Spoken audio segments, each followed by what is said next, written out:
What's good, everybody? Welcome into another episode of the Power 2 Podcast by Land Grant Podcast Network. As always, I'm your host, Jordan. I'm here with my co-host, DJ. Yes, I am not bald. I do have hair, just so y'all can see.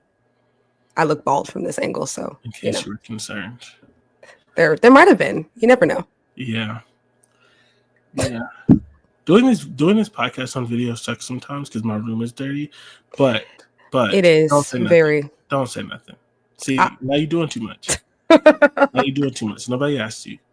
Anyways, you pointed it out. Anyways, so I can finish my sentence to you and the people listening. It is only dirty because we are reorganizing for the new year as a part of our New Year's cleaning. Amen. Don't amen that after you tried to be shady. Anyways, I was not trying to be shady. You said the room was dirty, and I agreed. I didn't need you to agree. Anyways, how are you? I'm fine. I'm alive. I made it through Christmas. I'm just trying to make it through New Year's. Actually, let me not act like I've been struggling. I have been laying flat for the past 2 days. I watched damn near an entire season of Love Island. And I love that for me. Gross. First of all, Love Island is a fantastic television show. If you have not gotten into Love Island, I highly suggest it. If you like messy reality TV drama, like if you watch Love is Blind, The Ultimatum, stuff like that. I'm not talking to you, talking to our audience. They don't either. They might. You don't know what people are into. They don't. You don't know what people are into. Anyways, how are you? I'm tired. You look tired. But I am, relaxing and cleaning at the same time. I'm taking breaks. I'm doing it in shifts. We are need to clean everything before the new year to leave all the bad stuff in the old year household. Yep. So I will be doing that for the next 2 or 3 days. And then I will hopefully be relaxing a little bit. But, I have a wife, which means when I have too many days off work, I have things. She gives you things to do. Yeah. She gives you that honey-do list. Yeah. So, you guys have like New Year's plans? Are you going somewhere since y'all are in New York? No, absolutely not. Y'all don't want to go watch the ball drop? No, no. I don't know. I don't know what y'all are into. Not that. Not that at all. We are having people over at the house. Oh, that's cute. And by we, I mean her and her, right.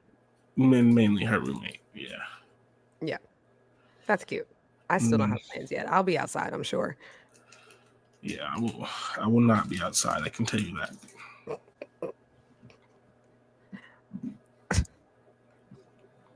I hate this show. Okay, that's wonderful. I just feel like you got to go experience it one good time. No. Like, you see it on TV all the growing up. You got to go experience it one good time. You got to see Andy Cohen and them drunk. I don't think they let them drink on that show anymore, but I don't think they do either. No, there's no way in hell. If I'm first of all, no. Yes. If I was going to do anything, it would be with the culture, with the people. There were some parties. There were some things, but we decided not to do that. But I sure as hell will not be doing any of the touristy things. I will never do the touristy things. I haven't gone to see the Statue of Liberty. I haven't gone to the World Trade Center Museum. Come on, those are like mandatory though. No, they're not. For who? Yes, they are. No, I don't care about that. As an American. No. Okay, well. Okay. So no. I just feel like there's certain things like, I don't know, maybe because like I've seen them on TV so much or see them in books so much. It's like you got to go see it in person one good time. Absolutely not. Okay. Well, anyways. He's like, I don't care, but anyways, yes. Welcome to our final episode of 2024. OMG. We have made it. The next time you hear from us, it will be 2025. And football will have been played. But yes, it is our last episode of 2024. How are you feeling? Do you feel nostalgic? No. He's about to say something self-inflammatory. I just knew it. No. That's great. The podcast has been cool. It's been fun. It's been nice to It's been nice to talk with you because you were ignoring me once we stopped doing the podcast. That is not even You were true. holding a lot of hate in your heart. That is not even true. It's good that you got that cleared up going into 2025. But 2024 has been a journey. And so I'm ready to get it up out of there. Journey is word. I'm not a super nostalgic person in general. So no. But I am having fun. I do like it. We do it. First of all, that was just inflammatory. I was not holding any hatred or anything. I just was like, dang, our show is over. And then you were like, yep, F you. I'm gonna do a show with someone else. And I was like, dang, that's crazy. But anyways, it doesn't matter. We have our show now. You hear that? It doesn't matter. We have our show now. It doesn't matter. It doesn't matter. It doesn't matter. The F you hear that? Yeah. There's a little hate in your heart. No, it's not. Anyways. No, it's not. Anyways, I saw a meme the other day and I posted it on Instagram because it's very true. But someone said, nobody claimed 2025 is your year. We're all going to walk in real slow, be good, be quiet, and don't touch nothing. And that's how I feel because 2024, as you mentioned, was an experience. For a lot of different reasons. I feel like, I don't know why, it just seems like 2024 was like the hardest year of everyone's life. There was nobody who was thriving in 2024. Honestly, I've said this so many times. Not the only thing, but like one of the things that got me through 2024 is knowing that everyone was struggling. Yeah. And not that I wanted everyone to struggle, but like sometimes you're the only one struggling and you're just like for example, the pandemic. Yeah. I'm in the house and all I see is people traveling.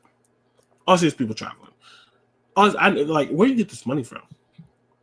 Like, I'm the only one that this is affecting. I'm the only one who sitting here, like, whatever. Like, we the only one that, there was, like, a bunch of my friends traveling all over the world, doing all these stuff, all these staycations.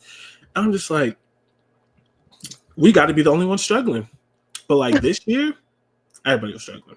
It was worldwide struggle. No, it was not. Don't take this as, like, it's just like okay, we're all in this together. This sucks, but like I'm not the only one that's like making the most money that I've ever made in my entire life and struggling more than I've ever struggled. That is also not true, but almost more than I've struggled since I've been like an actual adult, which starts at 25. You're not a real adult until you're 25,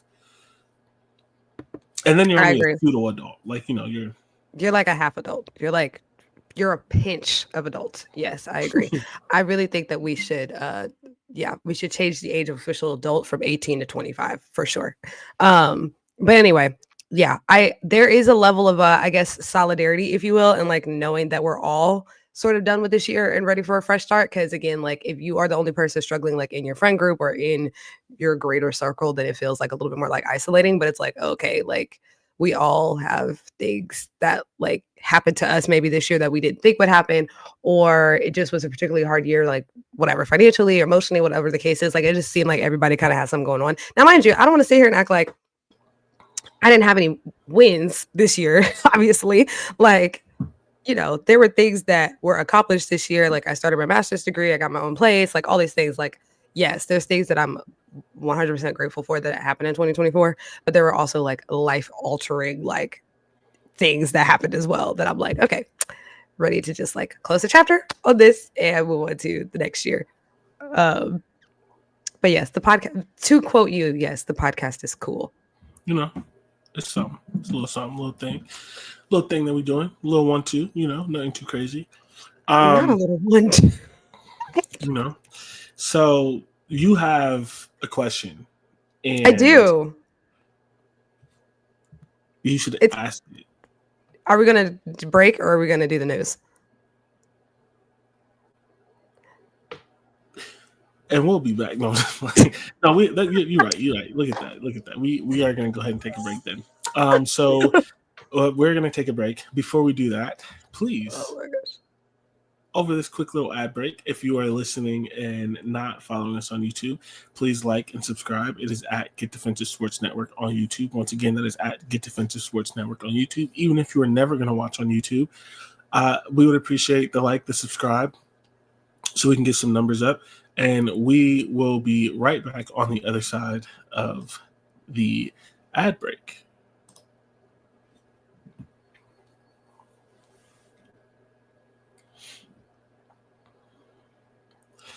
What's good, everybody? Welcome back to the Power 2 podcast, where we are live in our last episode of 2024. And DJ has a good question that we are Yes. going to discuss. DJ, what is your Yes. question? So in the news today, this literally happened today.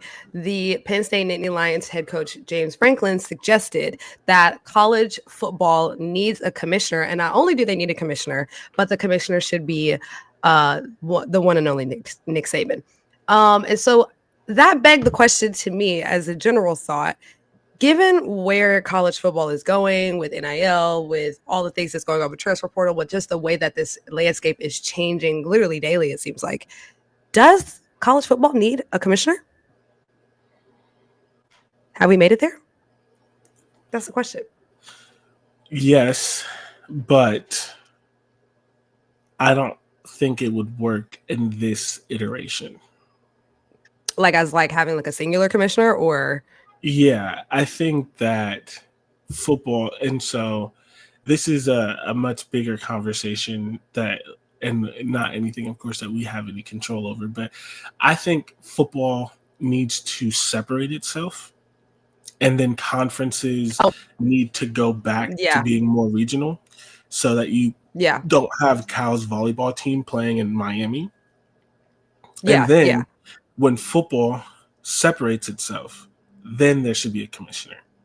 And even if you wanted to include men's basketball for whatever reason, or men's and women's basketball, because those are the money-making sports, whatever. But like, at bare minimum, football needs to separate itself so that schools can get back to being regional, and we can stop pretending that football is equal to any of the other sports. And I don't mean an interest, right? Like, other people watch other sports. Women's college basketball is amazing.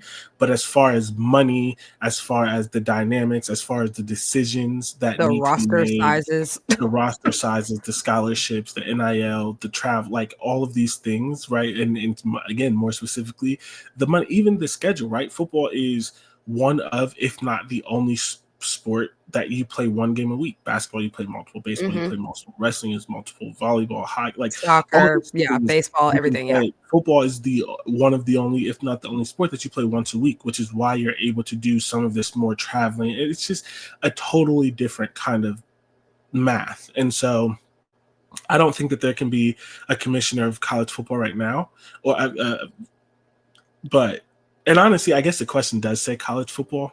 Does college football need a commissioner? Yes, but college football needs to break away from the rest of college sports, and it still needs to be governed by the universities, and it still needs to be a college sport. It doesn't need to be fully professional, but just in some of these things, right, with especially like football leading to conference realignment, which again has Cal Polo, playing in Miami and whatever. So I think, like, I don't know, because it starts to then like beg the question of like, what's the line between college sports and professional sports, right? Like, yes, I guess in theory, college football would need a commissioner, but like, wouldn't the NCAA kind of be like that commissioner role, right? Like they're the governing body for all of collegiate athletics, right? So like, wouldn't they be the ones that would, now granted, they can't do nothing because anytime they do something, they get sued. But it's their fault, which is why this wouldn't work. This is the ineptitude of the NCAA is why college football needs a commissioner. Is why, So what I'm saying is, like, to me, the NCAA really should be filling that role of like governing the sport, but they can't because of their own issues. But the whole idea of college football splitting off, the only thing that like throws me about that is that then it becomes a baby version of the professional sports league already that at that point. Right. But I'm saying, like, so then where do we draw the line? Like, where do we draw the line between it being like the baby NFL and it being still technically collegiate sports? That's the thing with like the whole, you're going to have a commissioner just for college football, but you wouldn't have one for any of the other sports, or even, and I'm speaking more specifically about revenue generating sports. Sorry to the ones that are not revenue generating at the moment, but like, there's never been a conversation for college basketball, and college basketball is a revenue generating sport in its own right. So it's just like, I don't know. That's the part that throws me. I do think that there does need to be a higher level of governance for college football that is more than just the NCAA, and it's more than just each um, league. I mean, what am I trying to say? Conference having a commissioner. I do think there has to be some sort of central governance. I don't know if That it's would just be the one commissioner. singular commissioner, though. I don't know if it's one singular commissioner or if it's more of like a committee style thing. I don't know, but I do think there does have to be some level of governance. And again, I also wonder if it's something that happens outside of the NCAA or if it's the NCAA It'll never be the itself. NCAA. And that's the thing. So then it's like, what's the point of the NCAA? You know, like then we start diving into like, what's the point of the NCAA if they can't govern? When that was kind of the whole point of their existence, is to govern. Well, that's a question you should ask them, as they've ruined the sport by not doing what they're supposed to do. They are ruining the sport. Like, and we talked about this even on the episode that I think I guest appeared on, the I-80 episode I guest appeared on last year, where it was like with the transfer portal, like how you just open up the transfer portal and you're like, oh, well, there you go. And now we've got teams in the college football playoffs with 12 players who aren't going to be there because they transferred out because the decision has to be made in freaking November. And I don't know. It's just the governance is not there. That's for sure. I also struggle to feel like Nick Saban should be the commissioner. That's like Absolutely a whole not. other thing. Like I was just kind of like no shade. Like I love Nick Saban, but that man is 73. Like It's not even that. It just but he is too tuned in, and also I haven't seen a single coach who has the ability to make the high level decisions to necessary. be a governor of that. Yeah. Yeah, because they're all only focused. And the reason why I know this is because, as we talked about, I think last week, all the coaches complain about the schedule, but not a single one of them has offered a solution. Yeah. Yeah. So, and Nick Saban isn't offering any solutions either. He just retired. So, like, no. He said, actually, I don't want to do this anymore. But there are some genuine things that a commissioner of college football would be able to do, because and they're trying to do some of these things, and they're trying to create some of these committees and stuff like that, but everyone who's doing that also has another job, right? And so having a college football, because it wouldn't, like, when you say a commissioner, it wouldn't be one person working by himself. Like, it would come with a group of people. It's a team, Whatever. And so there are just certain things that need to be looked at from a whole. And for example, like, nobody really governs the college football playoff. Like, there's a college football playoff committee, but like that, like, it's just there are things that I don't think can be done to the best of their ability, because the people doing it have individual stakes in schools and conferences, and because they're like ADs of other schools and stuff. Yeah.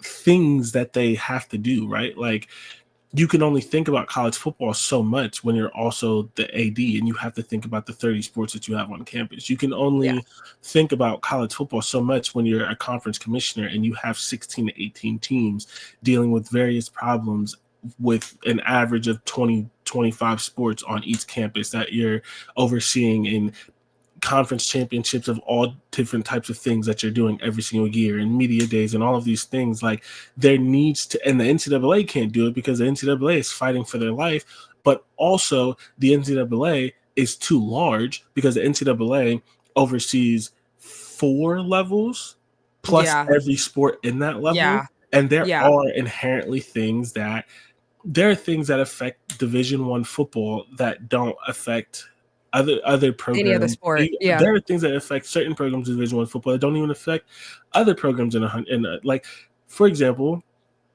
there should not be 132 teams in Division I. There shouldn't be. Like, I went to Kent State, I went to OU, loved both of them. Those schools should not be they are actively not playing the same sport as Ohio State, as Bama, as Michigan, as Georgia, he said, as down Texas. with. They are he said, not. Put them in D2. They are not. They are not playing the same sport. Yeah. And so, I think that I just don't think that it would happen, and I don't think that it did. If it did happen, it would happen correctly, because we have no who's gonna do it example. right. We have no precedent for what a commissioner is, except for on the professional level. Like we don't have a the NCAA was supposed to be, quote unquote, the commissioner. That's what they were supposed to be until obviously there were more sports, there were more laws, there were more things that they could and could not do. They're always fighting antitrust every single day. Like there's just so much that there's only so much that the NCAA can do now.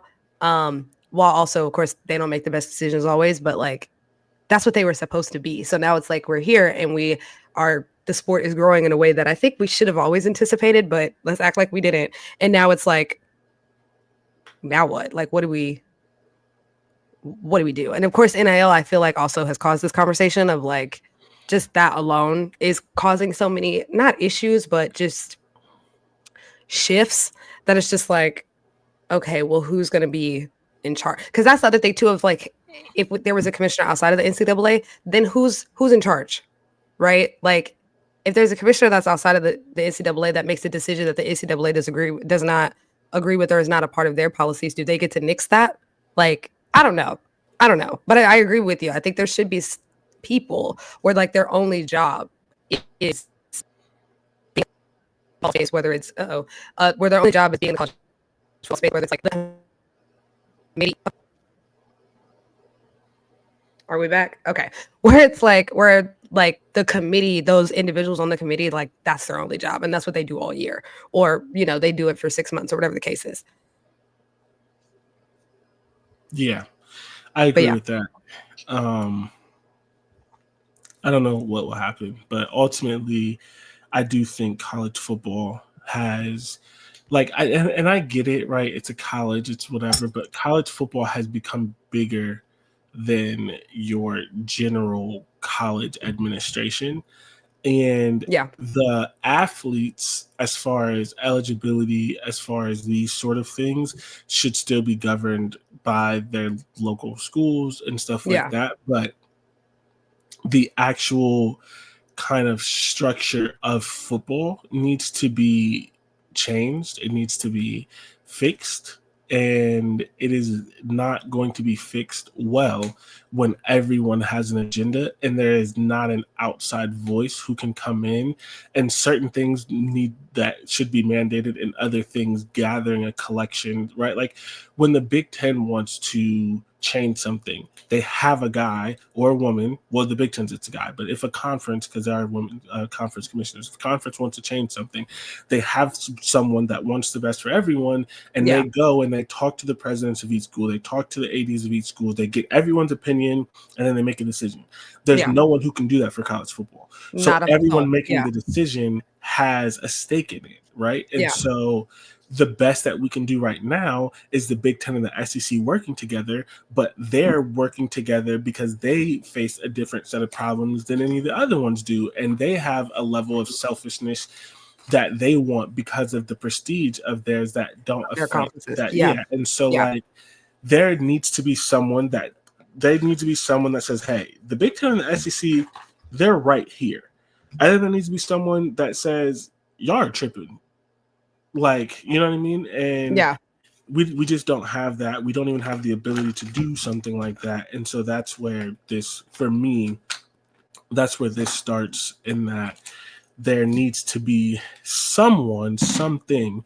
And honestly, like, I think a commissioner is maybe hard because, it becomes like a full-time thing. Yeah. But something needs to happen where someone who is not intimately involved on every level can look at the sport and genuinely make suggestions for changes and stuff. But I think we'll get to a commissioner eventually, because I think football is going to break away. Yeah, that's what it's looking like too. I was also reading a lot about conference realignment because that was what my research project was for one of my classes. And they were even saying that there's even potential for college football to like completely get to a space where it's almost like similar to the NFL, where it will be like regional again, but it'll be like East, West, North, South, like versus the Big 12, Big 10, Pac-12, whatever. Like it might just fully like break into those four different areas. And I was like, that's interesting. Like I was just like, that's That's interesting. And then it was also saying like it would be like split in half, like where it would be like East versus West, basically.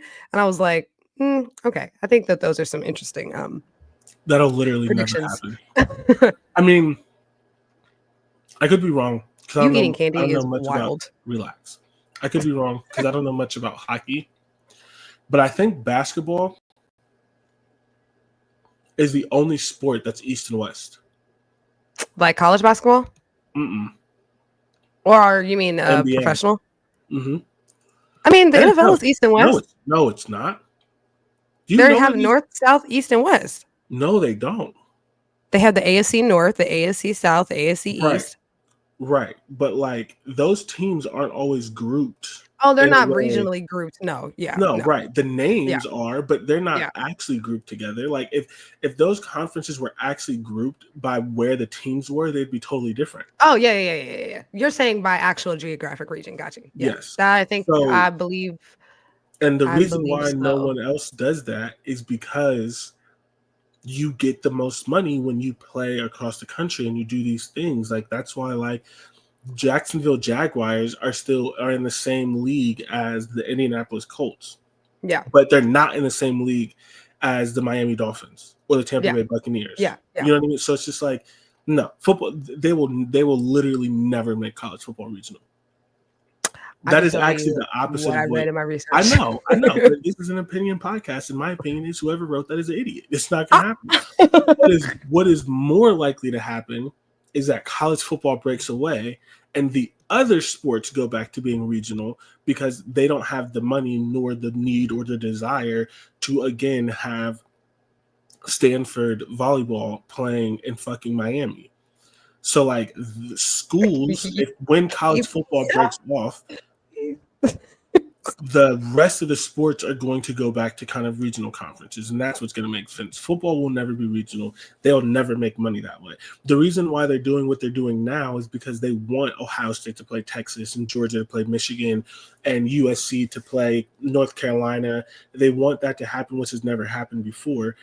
It would be a crazy reversal from everything that the sport is going to then for them to decide, no, it's best if Ohio State only plays Michigan and Notre Dame and Georgia only plays Bama and Texas and the Florida schools only play each other. Like, that'll never happen. I don't think it didn't mean it that severely. It meant it more of like the way that the conferences would be like split up. It didn't mean it more as severely as like rivalry games would go away or like these certain games like wouldn't still happen. It meant it more of like how the conferences would be organized.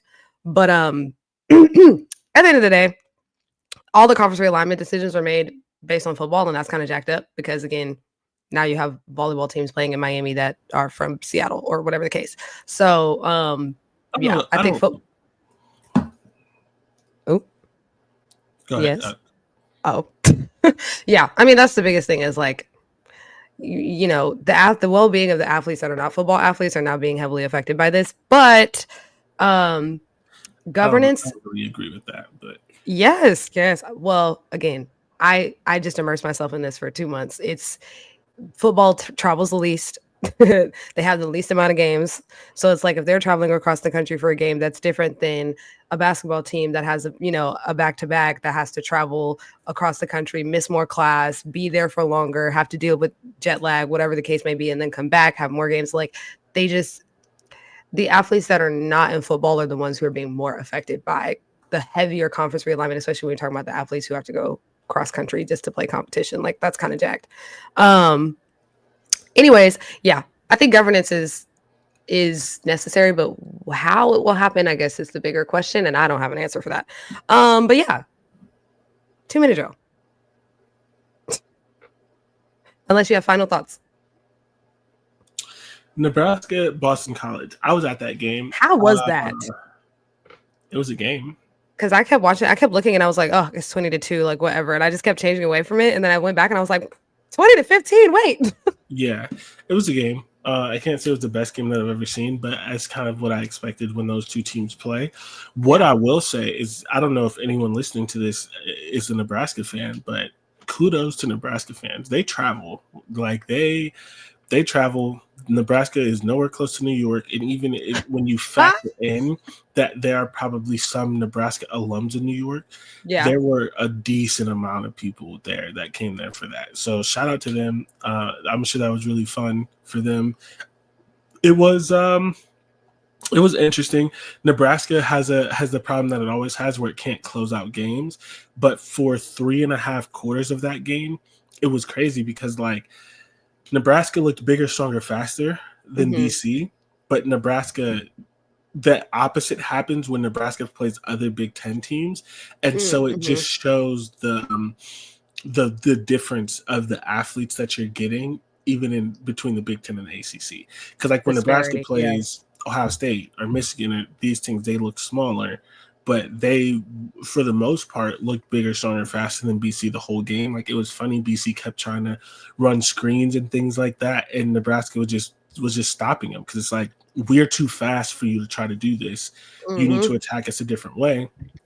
And then Nebraska just kind of gave it up in the end. I mean, obviously they won the game still, but they just, they just couldn't close. They're a team that kind of struggles to close, as we know. It's why they lose a lot of close games. So, but I mean, it was cool. Yeah, I mean, it's always fun to be in Yankee Stadium. I think that Yankee Stadium, partially just how the stadium is built, but I also think their willingness to put grass over the diamond, which a lot of baseball teams try to avoid. The sightlines for the game were better than expected. Like I've seen the Fenway Bowl, which is Boston Red Sox, awful. The way they put that in there, it is bad. So yeah, I think that it was better. It was better than I expected how they kind of laid that out. But it was funny because it's like we just do this occasionally. So there was still blue on the field from when Navy and Notre Dame played. And it was raining. So like when players would go to a certain end zone, they'd come up and there'd be like blue on them because the field looked like shit. Like it did. Oh my gosh, they were so dirty at the end. I was like, this is gross. So, but no, it was good. It was fun. I was not watching it because I was bored. I'm not gonna lie to you. I was bored, and then I came back and I was like, oh wait, what was going on? Also, there were NFL games on yesterday. Like, why is the NFL playing on Saturday? I don't understand. I don't like it. I don't know who made that decision. I would like to talk to them. I hate it. I think the Chargers were playing the Patriots or something like that. And I was just like, why is this happening on Saturday afternoon? But anyways, I don't know what other game I was watching at the time. I was flipping around. There was a lot of games on. I was flipping around. I flipped at one point to the TCU Louisiana game, and TCU were wearing the most disgusting uniforms I've ever seen in my life. And it's not because I'm an SMU alum. They were just ugly. But yeah, shout out to Nebraska because I know that this was a trying year for them. This was their first bowl win, since like 2016 or something like that? Yes. Period. And you're not wrong, but you might be wrong. I don't know if they won that game in 2016. It's not their first bowl win. It is their first appearance. It could also be their first win. I don't know if they won that game, but it is like specifically their first bowl appearance since 2016. So. I don't know. I literally do not know. I just remember something about it was their first. Oh yeah, it was their first bowl appearance since 2016. It was their first dub since 2015. There we go. There we go. Because saying it's their first win is like, oh, you've been to 3 bowl games since then. You just always lost. No. They haven't won. This is their first appearance since 2016.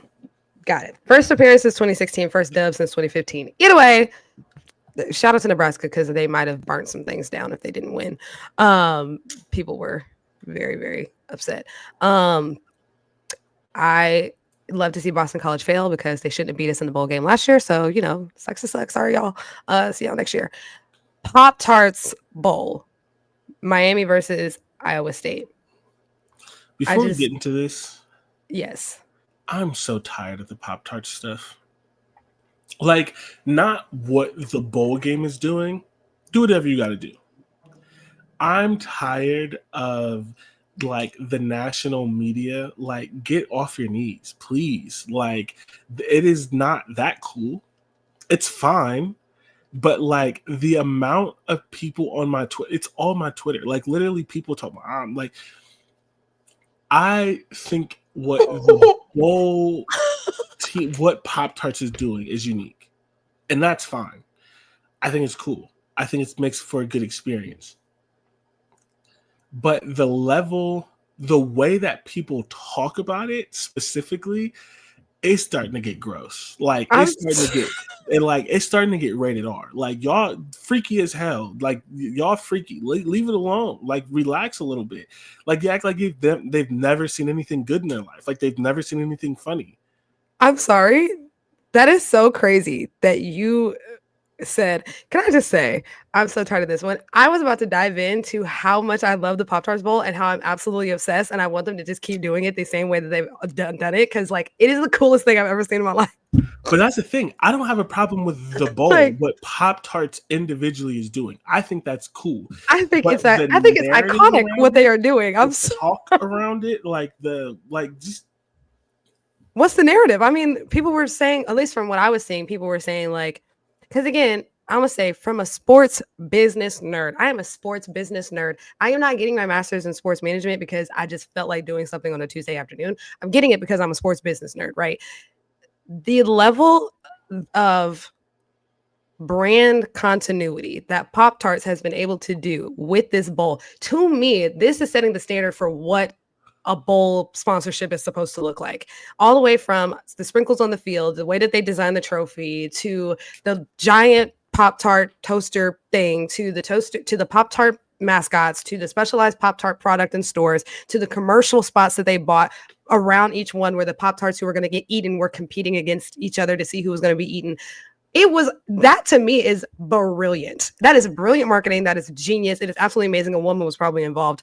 It was amazing. So to me, I'm more so like what I was seeing as far as like what people were saying about it on social media, where people were saying similar to what I was saying, like, oh my gosh, the branding is so good. Oh my gosh, like they're so cool. Now I did see some people use like religious imagery, and I was not a fan of that. Like they had like some pictures of the Pope or someone like holding up a Pop-Tart talking about like, this is the body that is broken for, and I was like, all right. It's just getting we don't need to bring Jesus into it, but the other thing that this happened to is the Sickos Committee thing, where like people just take something that's like a joke and like could be cool, and they just go too far with it, and now they're like writing news stories about it and all. It's just like, and it becomes like this level of just like, there's a difference between what you said, which is how I also feel, where it's like Pop-Tarts is doing a really good job and this makes this entertaining. And it's hard to explain without like going to find the tweets. And so I'm not going to do it. And maybe we have different timelines, but specifically like the National College Football media, and they did the same exact thing with the Sickos Committee thing. It's getting weird. It's getting weird. I did see some weird stuff. For me, okay, so let me just key the audience in on this too. I have never seen the Pop-Tarts Bowl before yesterday. I did not know that it existed. I did not know that Pop-Tarts had sponsored a bowl. And that's what I finally found out was as I was scrolling through the internet. I did not know that Pop-Tarts had sponsored a bowl. Like I thought this was their first year because I had never heard of it before. And then finally I was looking at stuff on social media and saw that that they did it last year, and that, oh my gosh, it's such a big deal because the NCAA had said that they're allowed to paint the sprinkles and all this other stuff. Like I kind of took a deep dive at that point because I was so like impressed with how Pop-Tarts was doing everything. Yeah, I mean, the other one that they've done this to, just this kind of like cultish, weirdish thing, is the Duke's Mayo Bowl. Like for some reason, like they love that a coach gets dunked in mayo. Like it's. So are you saying like the cultish thing is about like the eating of the Pop-Tart at the end, or is it like? No, it has nothing to do with what Pop-Tarts is doing. It's the reaction to like. I will say the one weird thing that I did see was they did a memorial for the Pop-Tart that was eaten the year before. I don't think we need to do that. I think that was a bit much. They had like a video dedication for it and everything. I was like, yeah. And then they brought the Pop-Tart back, and like it was like the Pop-Tart mascot suit, and it was like messed up like the way the giant Pop-Tart was messed up last year. That was weird. I was not into that. Yeah, I don't know. I don't like. I'm not. I don't need to go into it any further because I would need to like pull out specific tweets. Like if you are, and I may send you some if I come Yeah. across them again. But when that game was happening, and it happens with the Mayo Bowl, and it happened with the Sickos Committee thing, it's just like it's like ruining a good thing. Yeah. Like, first yeah. of all, it is becoming weird. Like they are making it very weird. But essentially it's just ruining a good thing. Like it's just like this is funny, this is unique, and they're just making it this like major kind of talking point and just like hyper fixating on it, but in like a weird way that like in my opinion takes away from like this was like an interesting thing and now it's just become like this like kitschy, weird, just like cult. It's just weird. It's just weird, and it's always the same people. It's always the same people, and it's like, have you never seen anything cool before? Like, have you never like just like chill the fuck out, chill like, and enjoy? Yeah. It's I think I understand what you're saying. Like almost like people are overdoing like the excitement of like it. Like at the end of the day, they're just eating a Pop-Tart. Like they are just eating a Pop-Tart. Like right. It doesn't have to be like the biggest thing that's happened all day. Like they are just eating a Pop-Tart. And that's how they're acting about it. Like, yeah. Like I think I saw someone say that should be the national championship game is Pop-Tart. The Pop-Tart Bowl should no longer be. They should be the title sponsor of the championship. Like that's so yes, I understand what you mean. Yeah. It's just doing too much. Like they literally talk about dunking a coach in Mayo for the 365 days a year until it happens again. Like it's just that's kind of weird. Yeah, so I don't know. But let's but the game itself. Sorry, but the game itself. Oh my gosh. I watched the whole thing. Okay. I watched the whole thing because in general, I know that sometimes it doesn't come off like that on this show, but I in general am actually like distantly a Miami fan. Like I don't have a problem with Miami football. I've always kind of like, even before I was into college football, like I've always kind of been like, oh, Miami, like that's a good team, like whatever, blah, blah, blah. One of my favorite receivers of all time, Michael Irvin, is a Miami alum. Like I've always kind of been like, oh, Miami, you know? So obviously I was rooting for them for this game. We were rooting for you. We were all rooting for you. They had no business losing this game. Like straight up. They had no business losing this game. Like, and mind you, like, doesn't matter, like, in the grand scheme of things. No, I guess, no, it doesn't matter. They didn't get the trophy. They didn't eat the Pop-Tart. But, like, 42-41. And really what the question is for me with this game specifically, because the biggest piece of discourse that came out of this, obviously, is that Cam Ward had decided to opt out of the game after halftime. He broke the record for the most touchdown passes in a season, I believe was the record. Am I wrong? Is that what it is? I think it's career. In a career. Okay. Career. 6 years to do it, but whatever. Yeah. Well, see, now yep. So whatever record that he was supposed to break that day, he broke it.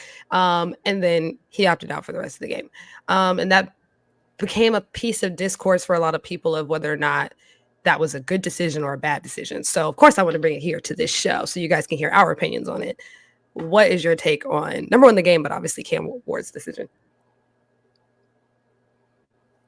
Did you even see the game? Because you were at. I saw some of it. Okay. Mario Cristobal's a loser, first and foremost. That is every day. I think I maybe said that on the very first episode of this podcast. You said it on every episode. I don't know every, but specifically the first and second episode of this podcast. And so there's that. I have two thoughts about this. Mm-hmm. One, I don't care. I just think it's selfish. And as someone that likes playing football, that misses playing football, that just genuinely enjoys football, I could not imagine quitting a game midway through. In the middle, especially a game that was a good game, right? Like, whatever. If you're up by 30, whatever, and they're going to bench you anyway, but like, I like the competitiveness in me is like, this game's back and forth. I want to be out there. I want to be out there with my guys. So I think it's selfish. The second part, and this is not my opinion because I don't care enough, but I did think it was interesting. I saw a couple of people say that, is that it's a problem because of NIL. Like when you are being paid to play football, you should play every game. Granted, people don't play every game in the NFL. Like a dude literally just got suspended for the rest of the season for deciding not to play, which almost never happens, right? We've had guys in the NFL retire in the middle of the season. So like, it's not that never happens, but I did think that's an interesting thought. And if I was going to align with anything, it would be that like you are getting money. Some schools give extra money for you to play in the bowl game because they're like your contract is for 12 games. And to only play in the game to break the record and then stop, I just feel like that's selfish. Like, does it make him a bad person? I don't know. Like, am I going to get up in arms about it? Not really. Like, I don't really have much of an opinion. I just think it's selfish. But like, some people are selfish. That's not life-changing news. But yeah, I just thought I thought it was a little weird, but I don't know.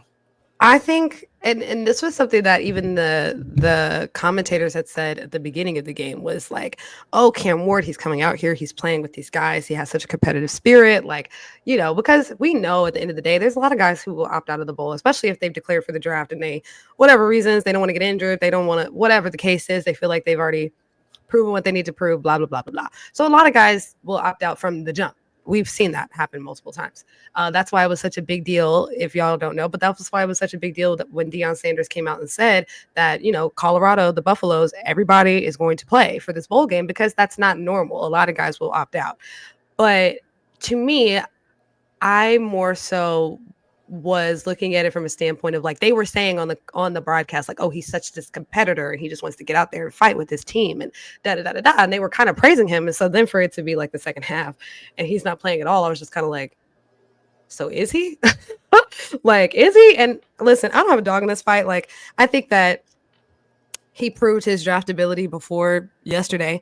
You know what I mean? Like they were already projecting him as the fifth pick before he even touched the ball. So, you know, he didn't have to play. But to me, as an athlete, as someone who I would give anything to pick up a basketball again and be able to play, I'm a competitor at the end of the day. Like, I want to win. I don't care if this game has stakes or not. You know, like that's the type of athlete that I am. So even if it's the first game of the season or the last game of the season and it has no implications on anything, I'm going to go out there and I'm going to fight every single time. So that was, to me, having the mentality that I have about it, I kind of was a little judging him a little bit because I was just kind of like, dang, like as a competitor, you see that like there's a potential that y'all could lose this game. You don't want to go back in just to seal the deal, you know, like, because now your season is ending on a loss, a 1-point loss in football. I'm not trying to be funny, but like, come on, like that's avoidable. So yeah. I don't know. That's the biggest thing for me is like, I thought he was this competitor. I thought he was this guy who wasn't going to like leave his team, you know, in the dust. And that's kind of what it looked like he did.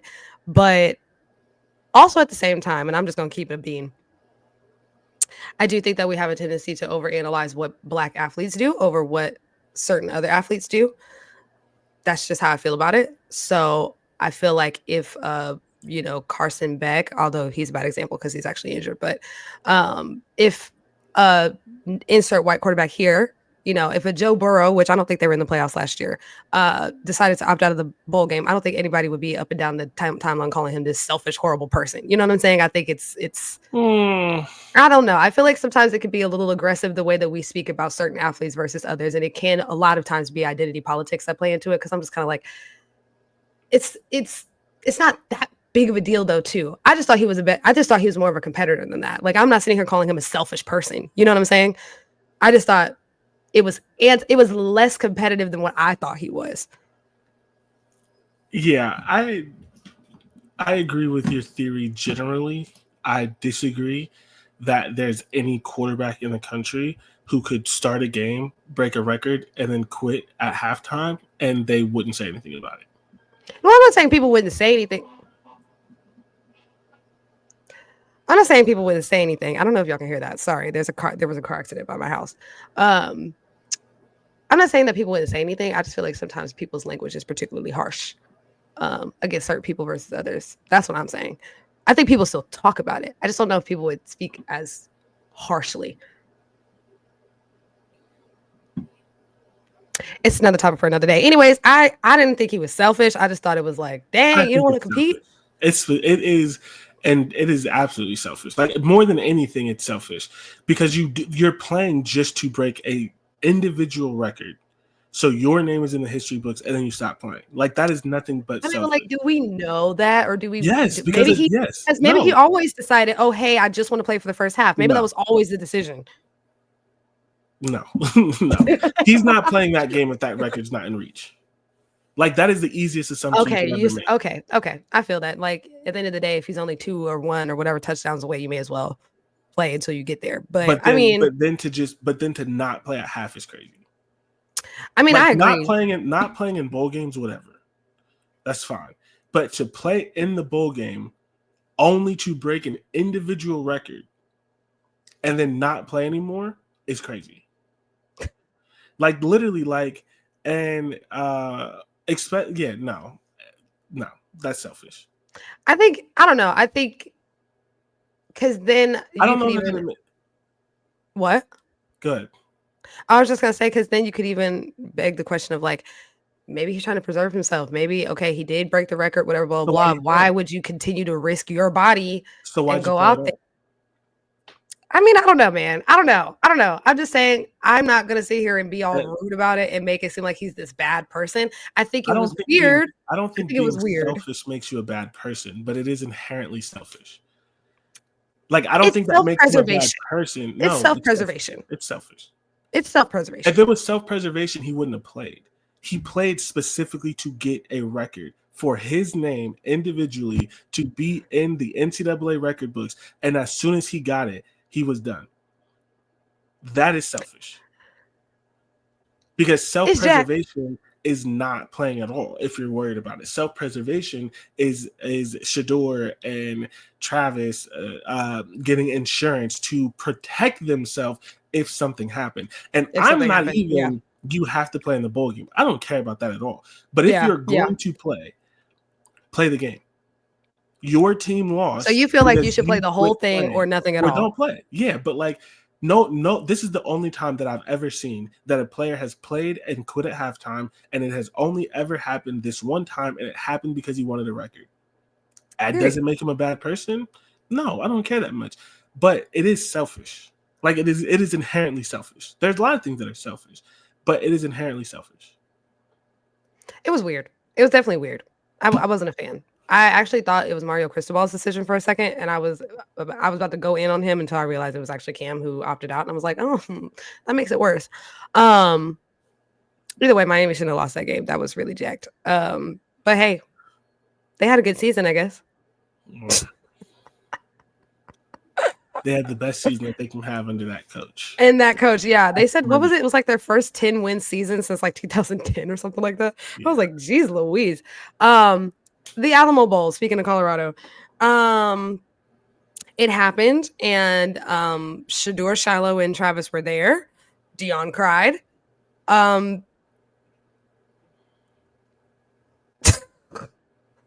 all I got. You had something to prove. BYU said, we are not scrubs. Like, I haven't seen a team play with such fervor. It was something. It was hilarious because they also played bad. They threw 3 interceptions, and it would have been 4 if one wouldn't have got called away for like an offsides or something like that. It was an offsides, which was really awful because Shiloh was so excited. But yes, it was was it offsides? Yeah, whatever. Neutral zone infraction, it's all the same shit. But yeah, it was to have 4. I believe they did end up with 4 interceptions. I think it was 3 without the 3. Yeah, it was 3 technically, 4 if the penalty didn't happen. I want to say it may have been 4 and then 5 with the penalty, because I could have swore I saw 4 real whatever, 3, 4, it doesn't matter. 3 probably. To get absolutely nothing off of that is craziness. But I can't talk too much shit because the way SMU played versus Penn State was very similar. But like, what? It was hard to watch. Especially like at the beginning because Deion was so like emotional about the fact that, you know, he coached his kids their entire careers. This is the last time that he'll coach them. You know, Travis Hunter, obviously, we know this is his last game and all this other stuff. He could hire Shiloh as his DB's coach. He could.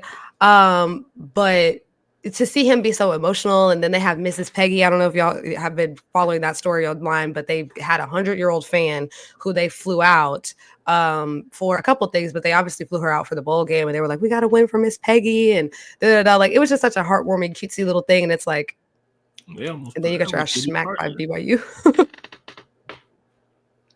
What? Yeah, BYU. Yeah, BYU had something to prove, and yeah, they did not play a good game, but they did more than enough to make the game not even close. it was boring. I hate to put it like that, but I was just like, oh no. And I thought it was hilarious. I saw like a clip on social media of Shedeur trying to like encourage the team, and he was like, we got to make them pay because them beating Houston is the reason we didn't get to the playoffs. First of all, no. Love you, Shedeur. No. Y'all are the reason why y'all didn't make it to the playoffs because you lost to Kansas. Okay. Y'all were the reason why y'all did not make it to the playoffs. What we're not going to do is start spinning new narratives about, well, BYU beat Houston and then turned around and smacked their ass, and then that's why we're not in the play. No. No. Y'all didn't make it because y'all didn't make it. I'm so sorry about you. Yeah. I heard that. I was like, Shedeur, honey. It would have been nice for them to, go out on top, but yeah. BYU has something to prove. Yeah. Because BYU could be in the playoffs, but they lost. I really now wonder though about, and this is what I said at the beginning of the season. I wonder about Deion's longevity at Colorado now that he's not coaching his own children, because what would be the reason now for him to stay at Colorado? Like, what would be the reason? I don't know. We'll have to see. For sure. Very interested to see what that program looks like long term, and how long Deion stays. And how long he's a part of it. Yeah. Because that's the big thing, is like he's never not coached his own kids. So now when you have to, what is it? Or do you go to another university because, another HBCU or another school has seen what you've done in Colorado, and they will offer you more or offer you different, whatever the case is, because now he has no ties to Colorado whatsoever, so I don't know. It'll be very, very interesting. I don't agree with that part, but I think, I don't think that leaving Colorado would just be an easy decision, because the reason he's at Colorado is there were a lot of schools that still thought he was a joke and wouldn't hire him. Yeah. So he does have an attachment to Colorado for legitimizing him as a college coach. And not that he wouldn't leave, but I don't think it's as guaranteed as people originally thought. Mm-hmm. But it is ultimately still going to be hard to win there. And so unless he just really likes, but the other thing with Deion is he likes a certain level of control that I don't know that he would get anywhere, everywhere. And so I think if he wants to stay at a college coach, he'll probably be at Colorado longer than people think. Eventually, if he wants another job, there will be someone probably that comes knocking. But yeah, I don't know. And I'm not saying this is immediately like a next year sort of thing. That's not what I'm saying. I'm saying like it'll just be very interesting because, like, yes, his tie to Colorado is obviously legitimizing him as a coach, but you could argue that has happened now. So, the door, there could be other doors that would open. Again, I'm not saying next year, but you just never know, because now there's no like stronger tie of like, well, my kid plays here, so it's kind of like, now what? I don't know. I mean, I also think, I don't know, it's kind of the same thing that we were saying with Michael Vick, though. Like, so many athletes are going to jump at the opportunity to be coached by like Deion Sanders. Like, that's a what am I looking for? What's the word? What do you do when you bring players to play at the school? Recruiting. That's a recruiting tool in and of itself. So who knows what Colorado could really look like if he stays, because players will want that opportunity to play for him. So yeah, there's still going to be a ceiling, but yeah, of course. I mean, but I don't know, because they got the Heisman, so I don't know. Now, granted, it's because Travis Hunter is not human, but yeah, there's going to be a ceiling. But no, I'm very interested to see kind of what that looks like. specifically next year without Shador, who Yeah. Whatever he is as an NFL prospect, he is a good college quarterback. But ultimately, nothing matters because, you could argue that Shador's best ability is his ability to get beat the fuck up and stand back up. If Oh my God. he gets a quarterback who can't do that, he'll never have a good program. So he needs to figure out the line. The O-line is trash. Yeah. Yeah. I just wasn't prepared for you to say that. Who even is their backup? I don't even know who Colorado's backup is. Good thing Shador has practice, because if he gets drafted as highly as he thinks, he's gonna get beat up a lot more too. Not that bad, but yeah. Do you think it's gonna be the New York Giants? I don't know if you've been seeing like all the stuff on social media. He had these New York Giants cleats on, all this other stuff. He's like teasing what team he's going to. It's a mess. Yeah. So here's the thing, and this was going to be my 2-minute warning. Oh, never mind. We can wait. The Giants just beat the Colts, so they no longer have the number 1 draft pick. So. Oh hell no! Anyways, I know you are upset. No, I'm not. I'm just all of my sports teams are coached by Ryan Day and Ryan Day equivalents. I don't care. Pre-game power sweep. Yes. Oh my gosh, I'm so sorry. I mean, if it helps, it doesn't. But we got our asses smacked by the Eagles today. That's not shocking. I'm not nearly as invested into the NFL as I am college football, so it's whatever. Yes, I just think it's hilarious, and there are going to be a lot of firings. So maybe they fire the head coach. I don't know. We'll see. He's only been there for 2 years. He might be safe, but the defensive coordinator and the GM gots to go. So whatever. Yeah. Yeah, the Cowboys aren't firing anyone, and that's where I'm at about it. Like I love the Blue Star. I will always love the Blue Star. I have been inbred in a family that did not allow me to love anything other than the Blue Star. But honey, I am not waking up every Sunday thinking that it's our year. Like that's just not what I'm going to do. That's just not what I'm going to do. Not as long as Jerry is the GM, not as long as Jerry is making decisions, not as long as we keep trying to resurrect the team of the ghost of 1995 championship team. I'm good off all of that nonsense. So, it'll happen eventually. I'm sure it'll happen eventually. Yeah, that's all I can do. That's why I'm a basketball girl. Like the Mavericks picked a great time to start being good. But anyways, yes, pregame power sweep. So on Tuesday, December 31st, November, Jesus, I'm losing it. On Tuesday. Now, first of all, let me back up. There are other bowl games that are happening, so like check those out. But we're just talking about, obviously, the 4 bowl games that matter at the moment, which are the college football playoff round 2 games. And so on Tuesday, December 31st, the only game that's happening that day is the Fiesta Bowl. That is in Arizona, and that is Penn State versus Boise State. What do we think? How do we feel? Who is winning that game? Oh, man, I don't know. I don't either. I'm just going to pick one, but I don't either. I don't know either. They're so evenly matched, in my opinion. They're very evenly matched. This is what I'll say. I've said all year that Penn State's offense has not impressed me. It has only really impressed me once, and it was against Oregon. Hopefully that helps with Ohio State. Then they play SMU, which we talked about last week, and their offense scored 13 points was maybe the math. 13 of the 38, or something like that. Because they had it was 17. Because they 17, had 21 points. Well, whatever. So it's just like I'm not super impressed with Penn State's offense. Their defense is pretty good, but teams have not often, not everyone, but teams have run on Penn State, and they have not faced an Aston Genty. I think Boise's quarterback is not good, but I think he is very underrated. I don't think he's much worse than Drew Aller. I don't think Drew Aller's a good quarterback either. So it's just like I think Boise has a much better chance than people think. I think it is going to be very hard to stop Aston Genty, and if Penn State cannot score the ball, and because Boise likes to run the ball innately, they Penn State could face a game where they don't get a lot of possessions, and if you don't get a lot of possessions, you have to be effective on offense, and they've Got to never be been efficient. Yeah. efficient. Yeah. That's the word.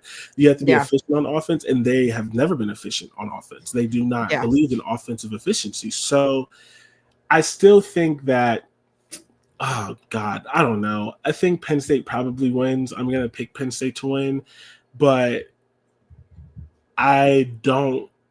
Man, I said this about the SMU game, and then SMU threw 2 pick sixes. So I think this is a close game. I think Penn State wins, but I could see them easily losing this game, and people questioning James Franklin for doing something stupid. I don't think that this is as easy as people think, because Penn State, for as good as it can be, is not always a very good team, especially offensively. And their best player on defense is not a great run defender based on the nature of his size, not the lack of he's not a good run defender for the same reason that Micah Parsons is not a good run defender, and that they're small for what they do, not naturally as a human, but not in life. Yeah. For a yeah. And so, like, if you're not gonna throw the ball a lot, you kind of take away their best player. The biggest thing that Penn State needs to do is Abdul Carter needs to just, so if Boise can run the ball when they want to and throw the ball efficiently, they can win. If Abdul Carter destroys anytime that they try to throw the ball, which is very possible, let's be honest, that good, then Boise has no chance. But if Boise is able to pick up a couple of 3rd and 8s, 3rd and 10s to keep the drive moving, which is all they ask their quarterback to do, it's just like, hey, we didn't get 8 yards in 2 plays this time. Can you get us the first down so we can give them the ball again? And he's done that all year. If he's able to do that, they can win. If Abdul Carter is in his face anytime he even thinks about throwing the ball, which, again, very possible, Abdul Carter is that good, then that's how Penn State wins the game. But I don't think that unless the offense that played Oregon shows up, I don't think that they do anything that causes Boise not to be able to stay with them, because their offense isn't that good. Yeah. I'm going to take all the logic that you just used, but say Boise State wins instead. So, I don't know. I think the buck stops here for Penn State. And I just feel like you are playing Boise State when Ashton Jeanty has gotten how many days of rest? More than you would hope. 2.5 weeks of rest? Yeah. I'm scared. I'm sorry. I'm scared. Like, if that boy comes out without a brace on, because he's been wearing that shoulder brace for a while. He's been wearing a little, I'm scared. He's had time to recover. He's had time to rest. He's had time to, because he is a very overutilized player on that team. I don't want to say over, but he's a high usage player. So, those guys, they need rest. I'm scared for them. I do think, though, to your point, that Penn State's offense is not incredibly efficient. And so if Boise State is able to really run the way that we know that they can run, bye. Bye. Like, I think it could still be a close game, but so I'm gonna go with Boise State on that one, just because Ashton Jeanty was a Heisman Trophy contender for a reason. It was the closest vote in history of the damn award. Now that's the only game. That's the only college football playoff game on Tuesday. There's other bowl games that happened earlier in the day. I think Bama plays that day. But anyway, that game doesn't matter. Right. I'm just saying, those of you I'm just saying there's other games. Okay. So the next game on New Year's Day, honey. The first game of the day is the Peach Bowl, and that is Texas versus Arizona State. I do not know where the Peach Bowl is. In Atlanta. It's in Atlanta. Duh. I don't know, and this is really bad. This is bad, and I recognize that this is bad. I don't know if I've ever watched Arizona State play a game. They're fun. From start to finish.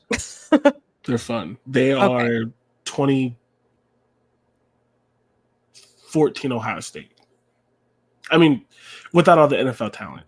Well, how is that supposed to help me? I did not watch college football in 20. I know, I'm not saying you, but I was like, I didn't watch. I wasn't there. Yeah. Yeah. So I don't know. I can't really speak too much on who I think is going to win or not because I don't know either team very well. I do, however, not see Texas making it past this point because Texas just makes a lot of mistakes. Like I don't know. I don't know.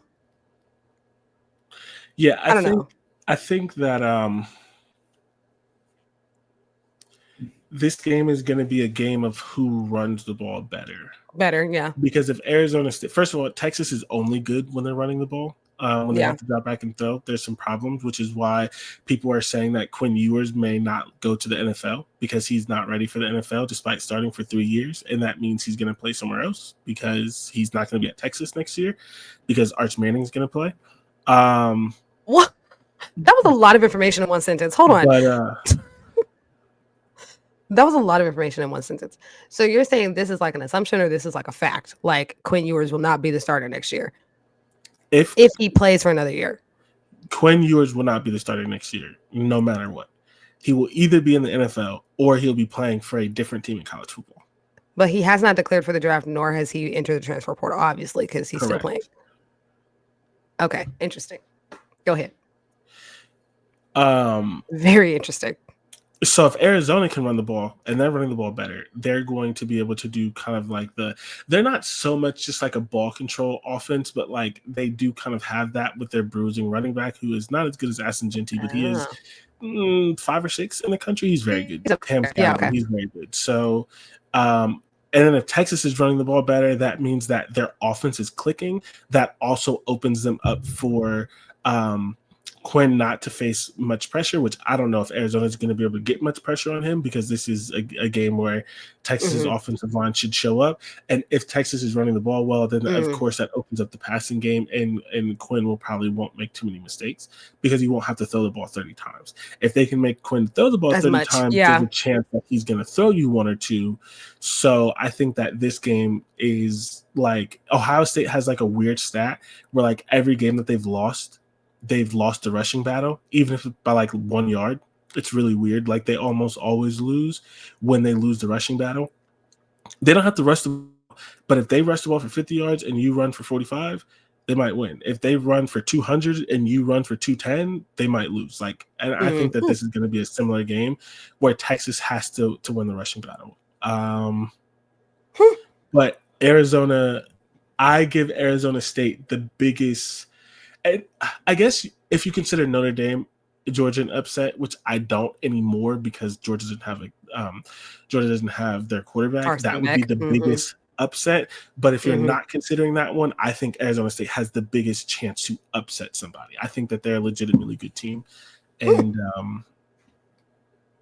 I think that they are not the best matchup for Texas unless Texas just out-talents them. Which happens. It does. I don't know. I really don't know because I just don't know Arizona State well enough. But I'll go with based on your logic, you're saying that Arizona State is probably going to take it. God, I don't want to pick this game. I know. I don't want to pick any of them, to be fair. I don't want to pick any of them. I'm going to go with Arizona State, but I don't know, man. I don't want to pick any of them, to be fair. I really don't because I feel like this is the part where it gets hard, right? Like a lot of these teams are evenly matched in their own way. Like midday, 4:00, I believe, we have the Rose Bowl. 5. The game that 4 for you. Yes. I forgot your the game that will cause Jordan's heart to either stop or keep beating. No, I won't let it get to me. Are we sure? Because you look stressed already. Yeah. Ohio State and Oregon are playing again this season. And ladies and gentlemen, if you are not aware, which you should be because you're listening to our show, you know that Ohio State was just one measly field goal away from beating Oregon earlier this season. I think that was the one time you went to a bar to watch the game. Was that where you went to the bar and the lady was like offering to buy people drinks and stuff? Was that game? Yes. Yeah. So on Ohio State bar. So it's safe to say that there's a bone to be picked on probably both sides, to be honest, because that was Oregon's really that was the closest that Oregon got to losing the whole season. So there's a bone to be picked on both sides. I think y'all obviously as Ohio State have something to prove. Like y'all can beat Oregon, and Oregon has something to prove. Like, no, we're actually better than Ohio State. So this is going to be a game. This is going to be a game. This is going to be a game. This is going to be a game. This is going to be a game. I'm going to go ahead and say my pick because I know that you're probably going to have a longer soliloquy. I'm actually going to pick Ohio State, and let me tell you why. Because I believe that all winning streaks must come to an end. And Oregon is in the very, very unfortunate position where they have won and they have won and they have won and they have won. And then they got all this rest. And I don't think that's a good thing. So I do think that their winning streak gets snapped here. So I'm going to pick Ohio State. So I think it's interesting, that point that you make is interesting, because I've seen a lot of coaches say that if you could guarantee that they win the first round game, they'd rather play that because they don't want that much time off. So I do think that there could be something to that. A lot of coaches were saying that they didn't want the bye. Obviously, like if you're good like the 8-9, right? Maybe you want the bye because that's a game you could lose. But like that number 1, number 2 seed where you're most likely going to play a team that you're going to beat. I have seen a lot of people say they don't want the bye; they'd rather play.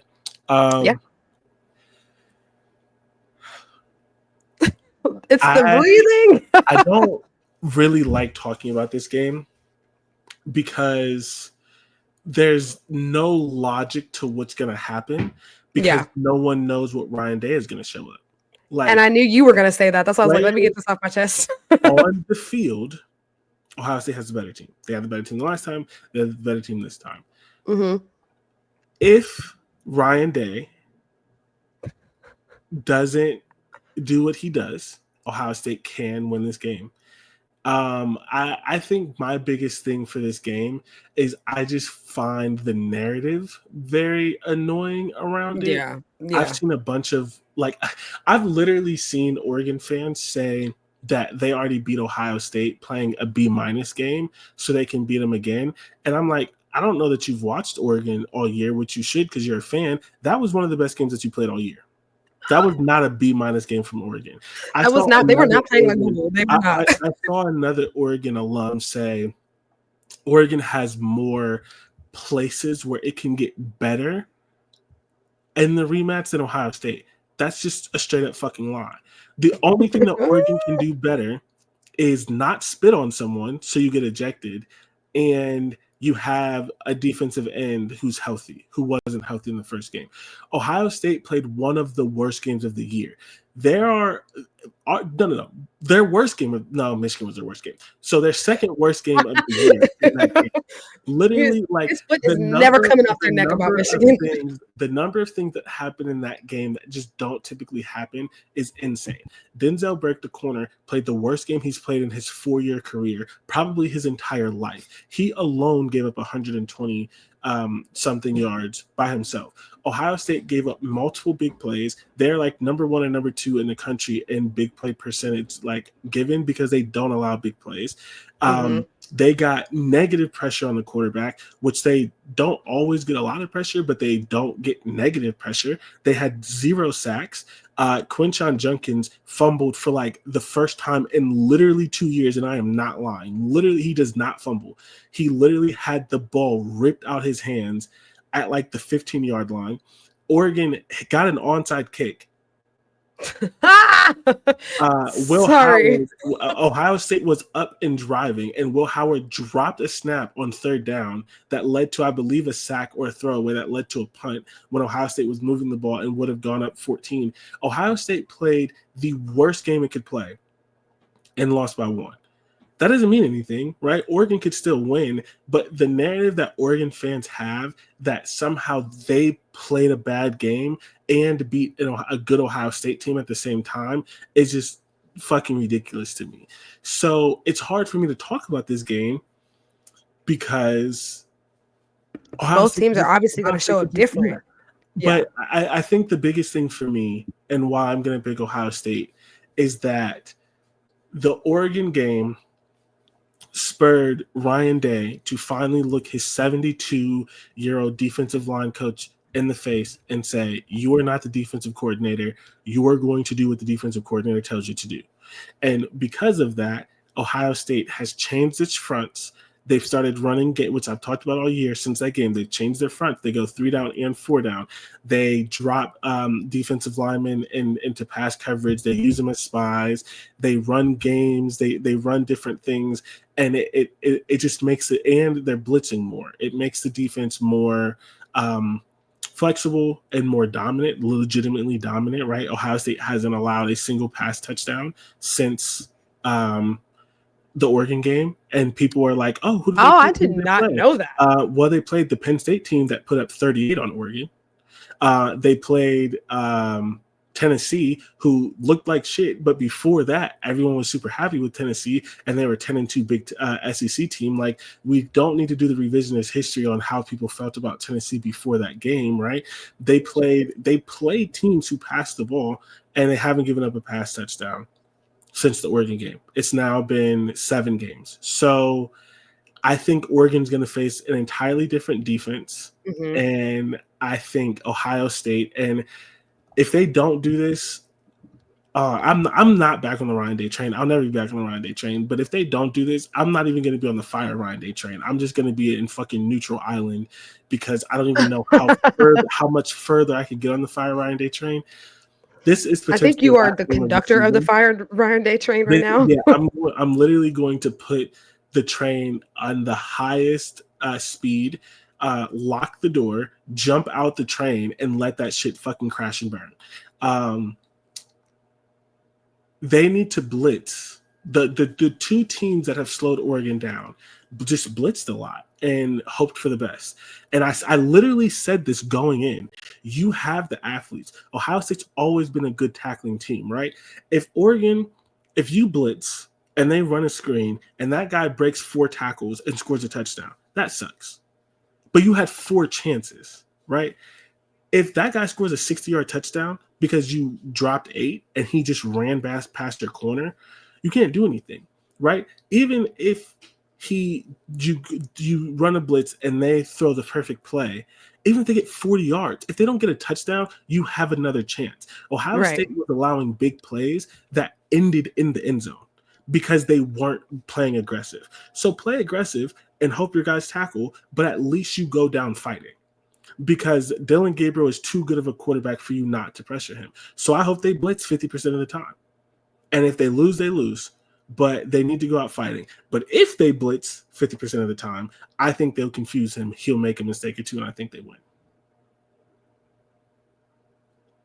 So your pick is Ohio State. I already said that. Yeah. I was just.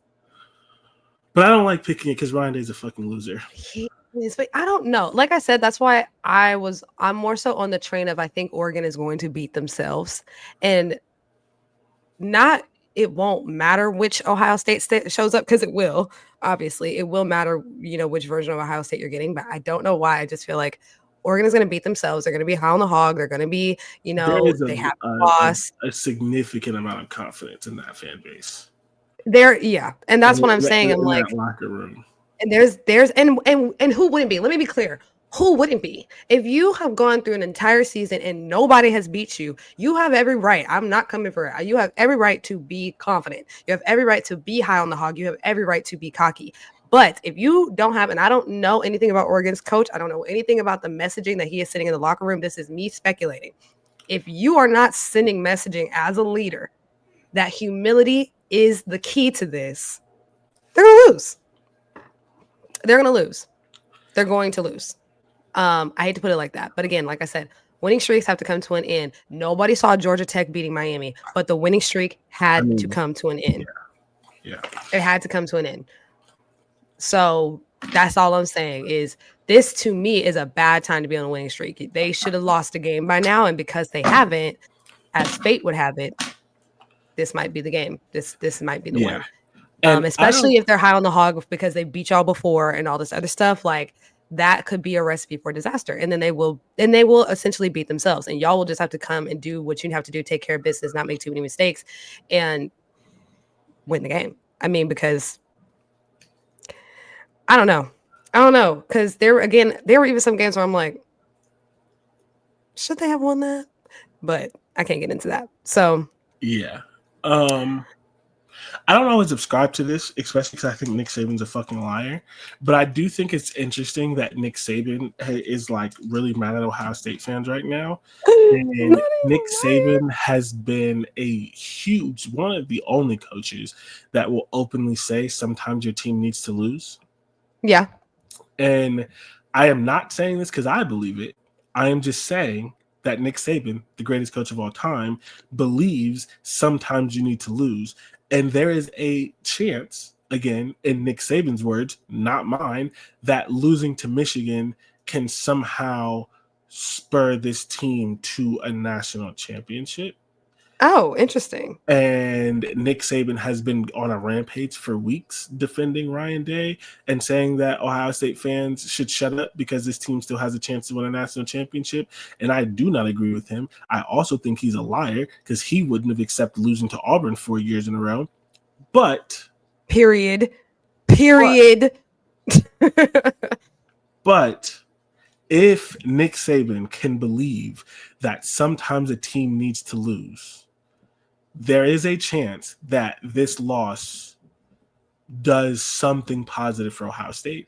And I will believe that if they beat Oregon. I am not getting on that. I just wanted to put it out there that the greatest coach of all time that was said, subscribes to that belief. I'm not gonna lie to you. I have one bracket where I did pick Oregon for the national championship because I think it'd be stupid to not have at least one bracket that has them as winning it all, as the only team that's undefeated. But my other bracket has Ohio State winning it all. I just feel like, yes, okay, you didn't win the conference championship and you lost to Michigan and all those other things. But if you beat Oregon, I mean, you're pretty much in there at that point. Like, you're pretty much in there at that point, because then who do you play after that? You would play the winner between Texas and Arizona, right? Yes. You're in there. You're in there after that. I will never be confident in a Ryan Day football team. I'm not confident in a Ryan Day football team. Correct. I'm confident in Ohio State. I'm not confident in Ryan Day. I'm confident in the amount of talent that you guys possess and the pathway that you would have post Oregon. That's more so what I'm talking about. Because even if, well, Georgia's not winning, we're going to get to that. But whoever you're playing from the other side, in my opinion, every team that's left on the other side, I don't think is beating Ohio State. Truly, I truly believe that. Like, if I were to pick a champion right now, I would pick Ohio State. I know that that's a lot for you as a Ohio State fan sitting here in your Ohio State quarter zip, but as I sit here in my SMU quarter zip, a lot for me if Ryan Day didn't just crap the bed once every couple of games. Yeah. But yeah, whatever. No, I mean, but here's the thing, because it really could just be what you said. It really could just be like, when it comes to Michigan, it's just not clicking. No, that is 100% true. You know what I'm saying? But when it comes to the other big games, and now I'm speaking out of turn because I really don't know, but like when it comes to other big games, like, is he crapping the bed on big games, or is it just no? You know? Yeah. So typically Ryan Day loses. So here's the thing: the problem with Ryan Day losing big games is he loses almost all of them in different ways. The frustrating part about it is he almost always loses them in a way that the fan base could have predicted because of a gap in his program. Like, for example, like the defensive issue. Yes, we lost the game because he hired a bad coach, right? Just horrible, right? We lost the game because we lost a game to Michigan because he lost the first one, got scared, and told Jim Knowles he couldn't blitz, and Michigan beat us. He lost to Georgia because because Marvin Harrison Jr. was knocked out the fucking game and they didn't call it targeting, which is bullshit. Yeah. But he lost that game because he didn't have a kicker. And we knew he didn't have a kicker, right? He lost the Oregon game this year because he didn't have a kicker. Because if you actually pay attention to where they were, they would not have needed as many yards if they had a quick kicker. Will Howard ran as far as he did because he knew that kick needed to be within 40 yards. Mm-hmm. If we could have kicked 50, 51, 49, we would have won that game. Because we wouldn't have needed as much. Yeah. So that's the thing.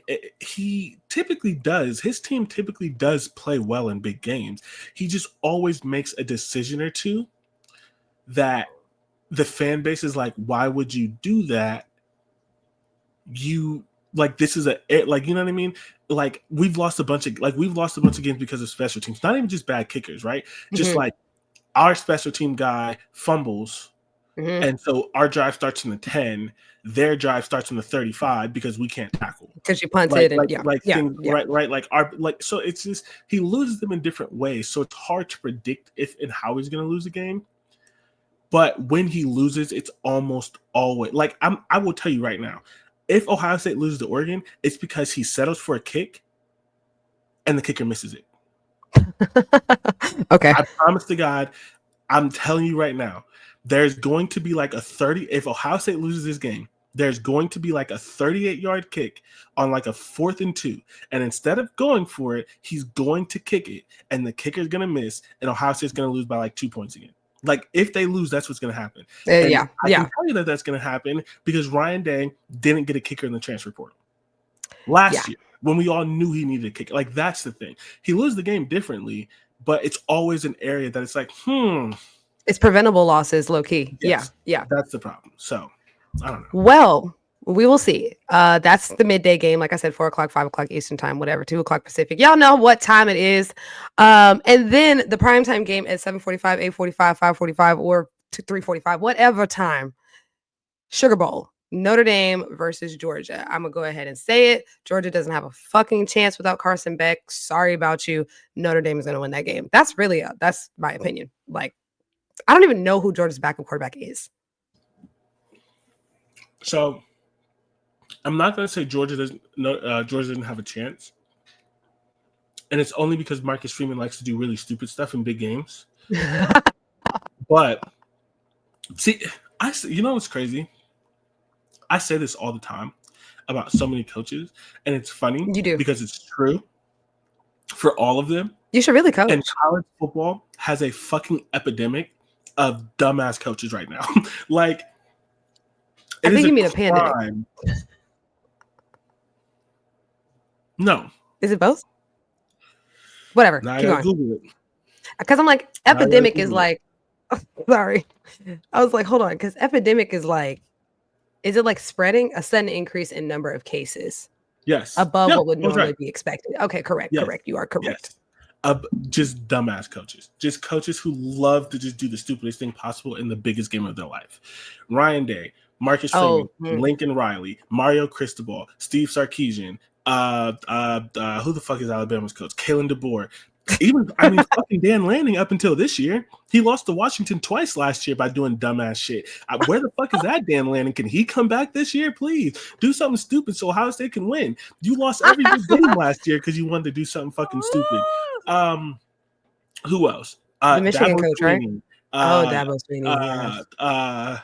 It's everyone. It's a lot of them. Yes, like they're all like they all just like no. There's not a single coach in college football right now who wants to win a big game, except Kirby Smart. Like he's the only one.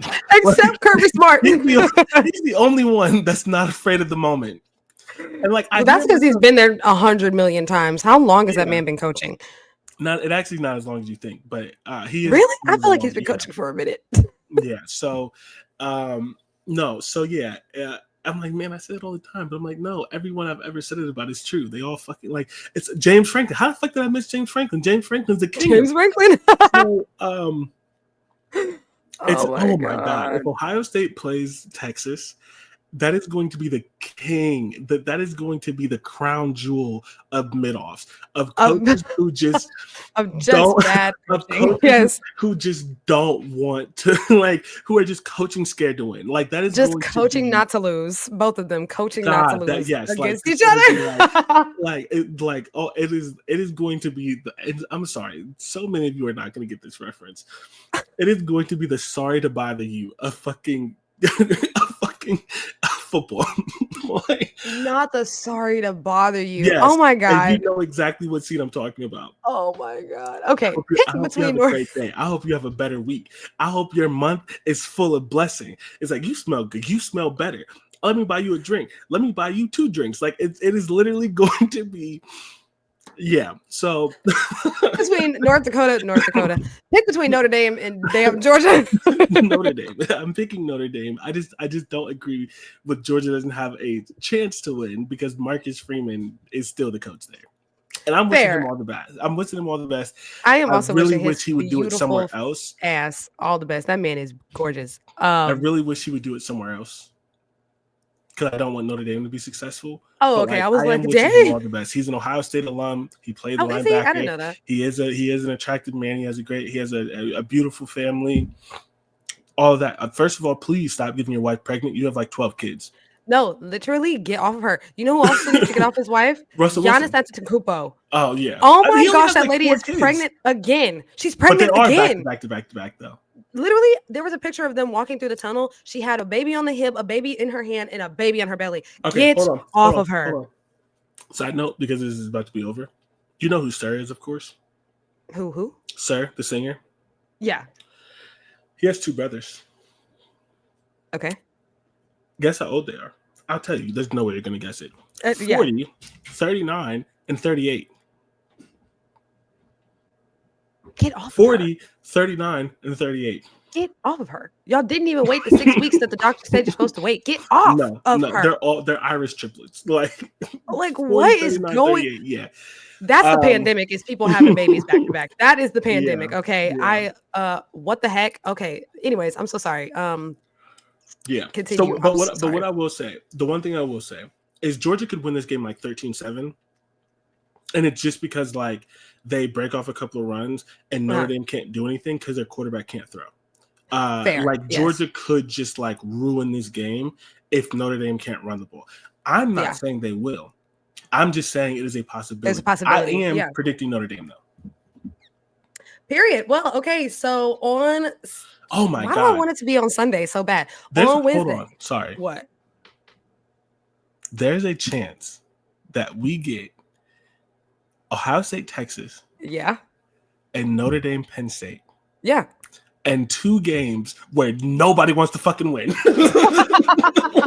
Like a room full of coaches who are just scared to fucking win.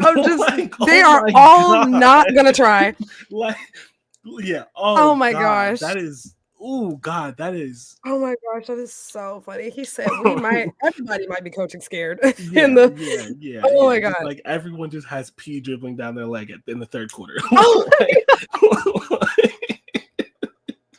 like I said, I think we're gonna get. I more so think we're gonna get Ohio State, Arizona State, but I digress. That's funny as hell. I don't know about the coaching in Arizona, but you haven't mentioned it, so I imagine it's not that bad. He's young. This is only like his 2nd year. Okay, cute. He's okay. I'm sorry. I don't know much about him. I do like him though. I do really like him, but I have a bias towards young coaches. Make them younger. I don't care. I want young coaches. I like young coaches. A lot of fun. Yeah. I love it. I live for it. Just like what's that coach's name? He had like the Chargers had like one of their best seasons when he was their coach. He's not their head coach anymore. He was the youngest coach in the NFL at a certain point. But anyways, I love young coaches. I'm obsessed with young coaches. I want more young coaches. Anyway, yeah. And so then after that, friends and family, we have another 9-day or 10-day or whatever break before we get to round 3, where we will discuss round 3. So we will see about that.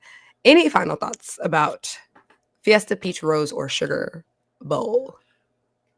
The only thought that I have is I just hope that they're all good games. Me too. I don't want any blowouts. I ain't gonna lie to you. I'm gonna be irritated if it's a blowout. Like I want to see good football. I want to see fights. I want to see people really playing with some heart. I want to see energy, and I want to see like good defense and good offense. Like that's the reason why this is what we're waiting for. You know what I'm saying? Like we watch a whole bunch of mid-ass games throughout the season so we can get to this point, you know? So I'm gonna be irritated. I'm gonna have nightmares of James Franklin coaching against Marcus Freeman for a spot in the national championship. That game's gonna end 9-6. That game is going to. Oh my God!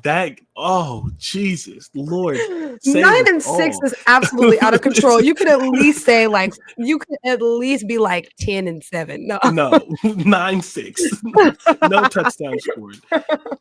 Okay, I don't have a 2-minute warning because we already did mine. The Colts fucking suck and need to fire at least the defensive coordinator and the GM. I'm tired of him. I'm so tired. I'm so tired of the Ryan Day equivalents. I'm tired of the good guys who have a great family and love their wives and are probably really cool to get a beer with and just tell the best stories, but can't fucking win. And that is our GM. I get it. Oh my I get God. it. You have a beautiful family. You adopted like 3 beautiful girls and like you're a good dad and you give money to charity. Go find a job somewhere else. Good God, you can't win. That's it. Oh my gosh. Okay, well, mine is a little bit more lighthearted. I think that this is the year of choreographed celebrations, and I am so here for it. Please go look up on TikTok NFL choreographed celebrations. The guys are doing Camp Rock choreography. Today they did High School Musical. There was one point where they were doing, I think they did something out of oh my gosh, what movie was it? Oh my gosh. Oh my gosh. I can't think, but Camp Rock, High School Musical, like all the young millennials are doing the things that like are the things of dreams. And I just love that. I love that the celebrations have extended past, some of them have extended past just the one singular player, but it has become like a full blown experience. I think that even the Vikings had one last week where they like posted behind the scenes videos of them practicing the celebration. So I love it. I'm obsessed with it. I love that they have allowed them to celebrate because I feel like why are we taking the emotion out of the sport? I never understood that when they had like stricter rules about it. Like, I get it. Terrell Owens and Ocho Cinco and those, they did a lot. Like pulling a cell phone out of the damn goalpost is a lot. It's a lot. But it was amazing. Like, we will never forget that moment. So to me, like, let the guys celebrate. Let them be happy about something. You don't let them fight when they're mad. Let them be happy when they're happy. Like, please. So I love the choreographed and coordinated celebrations that I have been seeing. I'm obsessed. I want to see more of it. I want to see it in college. But I know in college they can't celebrate as much. I don't know. I don't know what the rules are about celebration on college, but I'm a stricter. Anyways, love it. Obsessed with it. I want more of it. But please go look it up if you haven't seen it. That is my 2-minute warning. OMG. Happy 2024, everybody. Happy 2025. Like, I hope that you all are safe, and because I will be out in the streets and I will also be trying to be safe. But yeah, have a lovely time. Spend time with your loved ones. Do all the things. And we'll be back next year. As always, we thank you for listening. Again, please give us your as your New Year's resolution. Please give us a like, a subscribe, a follow. Oof. And we'll catch you in the new year.